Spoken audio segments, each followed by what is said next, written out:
Fala pessoal, tudo bem com vocês? Bora atualizar as notícias do Corinthians porque tem mais uma dívida na FIFA, que pode gerar mais um transfer ban. Também... Fala pessoal, tudo bem com vocês? Bora falar do Corinthians porque tem mais uma dívida na FIFA, que pode gerar mais um transfer ban. Vamos falar também de um VAR totalmente contrário. Ainda repercute o que aconteceu no Beira-Rio. Tem um alerta sobre Memphis e Guinegão melhor do mundo. Que história é essa? Vou te contar a partir de agora nesse vídeo. Chega mais, eu sou o Chico Garcia, inscreva-se no canal e vamos juntos. Rapaziada, a voz não tá legal, tá? Mas vamos seguir porque a gente precisa falar sobre muita coisa nesse vídeo. Antes disso, te inscreve no canal. Você gosta dos meus conteúdos, gosta dos vídeos, tá sempre por aqui, não tá inscrito ainda, é só o que eu peço pra você. Não custa nada, de graça. Te inscreve aí, ajuda a gente a crescer cada vez mais na plataforma, beleza? Um likezão em cada vídeo aqui também me ajuda, tá? Bora lá. Eu brinquei até esses dias no vídeo de que a FIFA deveria ter um setorista do Corinthians, né? O cara que fica lá cuidando sobre tudo que chega, porque é impressionante. Toda semana deve chegar uma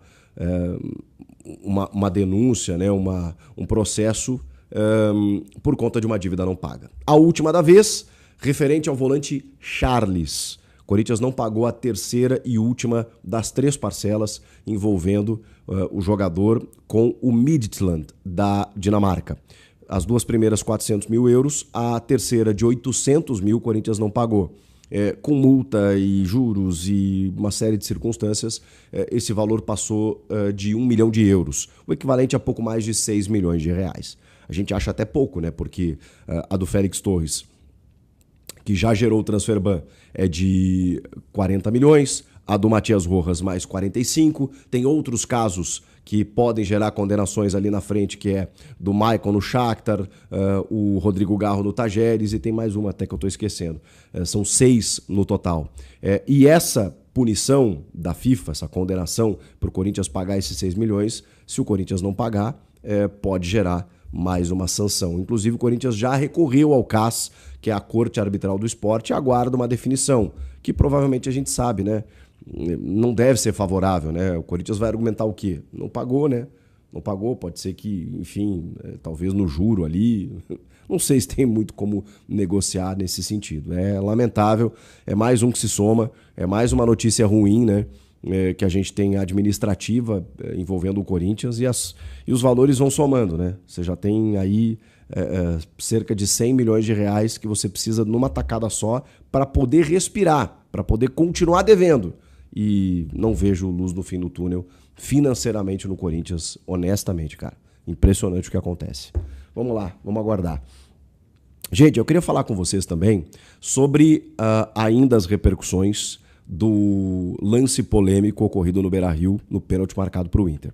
Eu já me manifestei aqui, né? Vocês sabem, aquilo para mim nunca é pênalti, mas eu, inclusive, direcionei minhas críticas ao Kaká e ao Dorival, porque penso que o zagueiro do Corinthians correu um risco com a arbitragem brasileira, fraca do jeito que é. Você segurar a camisa de um adversário, nem toda camisa segurada é infração, tá? Antes que alguém diga, falou que tá segurando é pênalti.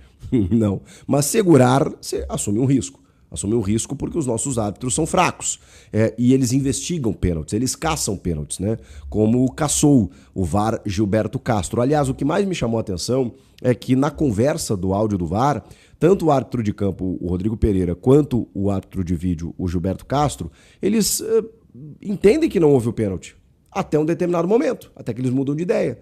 O árbitro de campo fala, olha, ele viu o lance. Não é que ele não viu. Ele viu e disse, não, para mim não foi nada. O árbitro de vídeo revisa o lance e fala, há um puxão sutil que para mim não gera impacto. Só que eles analisam o lance tantas vezes que daqui a pouco eles se convencem que, peraí, mas será que não tem nada? Ô Rodrigo, sugiro revisão, vem cá ver. E aí ele vendo, né, com 1000 câmeras lá, os caras ficam na lupa lá, tem um puxãozinho aqui, tem uma desculpa para eu marcar um pênalti, que foi a desculpa que o Kaká deu, por isso a minha crítica a ele. Enfim. E vocês viram que os especialistas divergiram muito, né? Tem gente que acha que aquilo ali não tem que marcar, porque senão seriam marcados 15 pênaltis por jogo em lances como esse. Tem outros que acham que foi um puxão claro e não sei o quê. Enfim, para vocês terem uma ideia da dificuldade do lance e do quanto gerou polêmica, né, e repercussão. Agora, o que me chamou a atenção também foi o movimento orquestrado do Corinthians e de seus agentes principais, como o técnico Dorival Júnior, o presidente Osmar Stabile, o executivo Fabinho Soldado e os jogadores reclamando em uníssono contra a arbitragem. É algo que a gente não estava vendo acontecer. E olha que o Corinthians vinha sendo prejudicado. Vem sendo em vários jogos e tal, como vários clubes, mas o Corinthians estava tendo prejuízos e a gente não via um levante, uma reclamação mais ostensiva. Não sei se por um somatório de coisas, enfim, houve um movimento diferente por parte do Corinthians para reclamar. E aí vem a informação da rapaziada lá do Gato Mestre do GE, de que o Corinthians simplesmente, rapaziada, lidera o ranking de decisões contrárias do VAR no Campeonato Brasileiro. O que significa isso? Significa que toda vez que o juiz vai lá no monitorzinho para mudar uma decisão de campo, 15 vezes ele decidiu contrariamente ao Corinthians. Ele marcou um pênalti contra o Corinthians, ele anulou um gol do Corinthians. 15 decisões do VAR, elas foram contrárias aos interesses do Corinthians. E é simplesmente o clube que mais teve decisões contrárias. O Bahia é o segundo com 11. 15 vezes os caras decidiram contra o Corinthians. 8 a favor. Então, no saldo, o Corinthians também tem o pior saldo. Porque acho que o Bahia, que teve 11, ele teve acho que 4 a favor, não 8. 8 a favor também, assim como o Corinthians. A questão é que o Corinthians teve 15 contra e não 11. O segundo é o Vasco, por exemplo. É o Vasco o segundo? Deixa eu ver.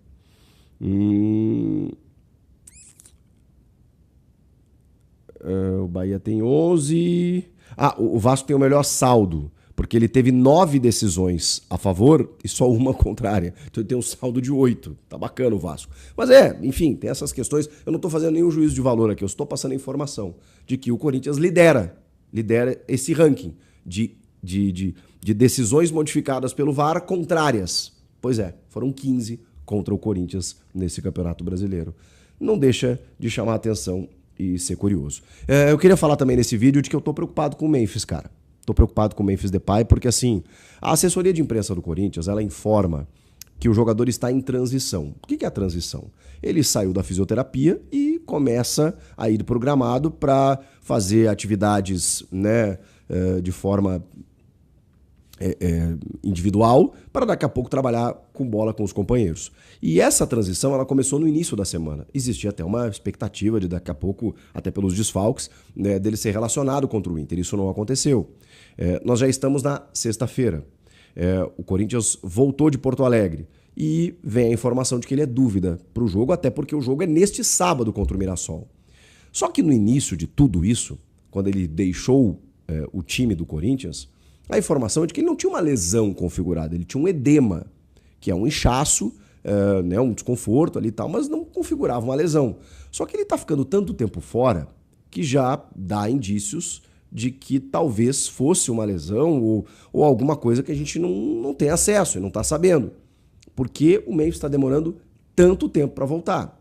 Eles estão pensando na data FIFA, que é depois desse final de semana, com 10 dias aí para uma recuperação e ele voltar 100%. Isso poderia ser informado se fosse isso.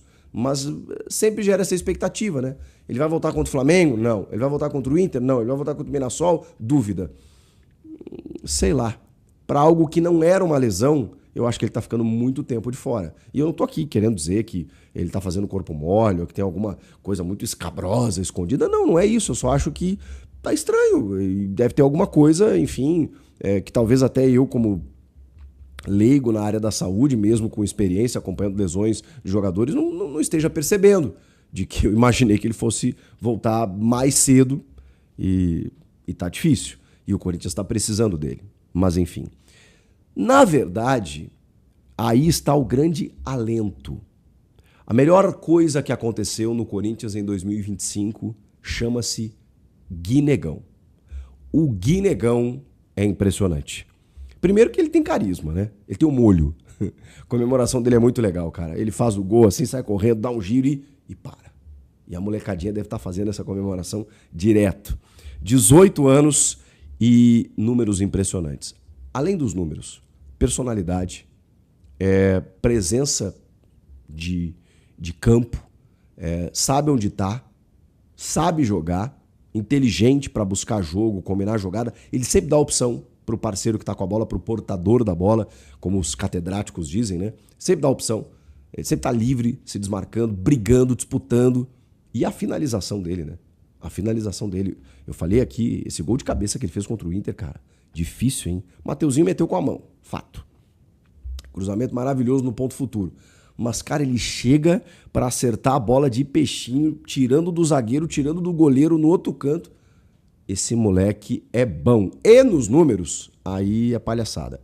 Ele já tem a melhor média de gols de todo o ataque do Corinthians. Ele já superou a média de gols do Yuri e do Memphis. Sabia? É. Ele tem 0,38 gols por partida. Por quê? Porque ele já tem 5 gols em 13 jogos. O Yuri Alberto, ele tem 14 gols em 44 jogos. Isso que ele ficou um tempo fora. Mas 44 jogos, 14 gols. 0,31 o Yuri. O Guinegão, 0,38. O Memphis Depay, 0,21. Ele tem 8 gols em 38 jogos. O Guinegão já tem a melhor média de gols do que o Yuri e do que o Memphis. Mais do que isso, o Guinegão simplesmente é o melhor brasileiro sub-20 do mundo. Do mundo no segundo semestre. Você não ouviu errado. O Guinegão, ele tem 5 gols e 2 assistências. O Ryan do Vasco, que tá jogando muita bola, tá? Ele tem 6 participações em gols. O Guinegão tem 7. O Cauã Elias do Shakhtar, o William Gomes do Porto, meia, e São Paulo, eles têm 5 participações em gols. O William Gomes e o Cauã Elias, eles têm 5 cada um. E o Estevão do Chelsea, ex-Palmeiras, o Estevão do Chelsea fecha o top 5 com 4 participações em gols. O Guinegão tem 7. Ele já é o melhor brasileiro sub-20 do mundo em números nesse segundo semestre. Então, rapaziada, o Memphis daqui a pouco pode não voltar, mas como o Yuri volta de suspensão, depois daquele cartão estúpido que ele tomou contra o Flamengo, né, depois da cavadinha e tudo mais, desfalcando o Inter num jogo em que o time precisava porque tinha desfalques, o Yuri voltando, fazendo dupla com o Guinegão, podemos ver coisas boas nesse jogo contra o Mirassol. Como diz um amigo meu, em Guinegão we trust. A gente confia. E você, confia? Então, comenta aqui. E você, já vai se inscrever no canal? Agora? Agora? Nesse momento aí? Olha que legal. Obrigado. Deixa o like também, eu volto na próxima. Tchau! Em recuperação de edema, Memphis Depay, do Corinthians, é convocado pela seleção da Holanda. Em recuperação de um edema na coxa direita, o atacante Memphis Depay, do Corinthians, foi convocado pelo técnico Ronald Koeman para defender a seleção da Holanda na data FIFA de outubro. Pelas eliminatórias da Europa para a Copa do Mundo de 2026, a seleção holandesa enfrentará Malta no dia 9, às 15h45 de Brasília, e Finlândia no dia 12, às 13h. A Holanda lidera o grupo G da competição, com 3 vitórias e 1 empate.